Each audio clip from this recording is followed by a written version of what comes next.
আমার কাছে মনে হচ্ছে মোটা দাগে প্রশ্ন এবং প্রশ্নের উত্তর আপনি একসাথে দিয়েই দিয়েছেন।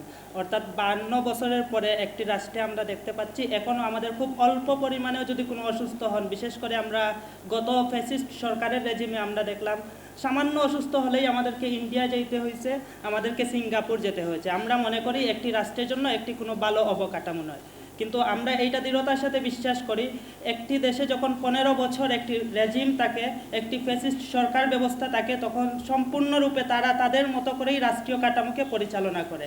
সুতরাং এই মুহূর্তে আমাদের কাছে মনে হচ্ছে কঠিন, তবে একেবারেই অসম্ভব আমরা মনে করি না।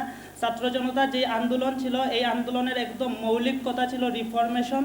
আমরা মনে করি স্বাস্থ্য খাতে যদি একটি স্ট্রাকচার গড়ে তোলা যায়, সেই স্ট্রাকচারের মধ্য দিয়ে যদি অ্যাকাউন্টেবিলিটি তৈরি করা যায় এবং এই স্ট্রাকচারটা যদি ফাংশন করে, তাহলে খুব বেশি দিন আমাদের লাগবে না, হয়তো খুব অল্প সময়ে আমরা পারবো না, এইটা 3 থেকে 5 বছর সময়ের মধ্যেই স্বাস্থ্য খাতকে রিফর্ম করা সম্ভব বলে আমরা মনে করি।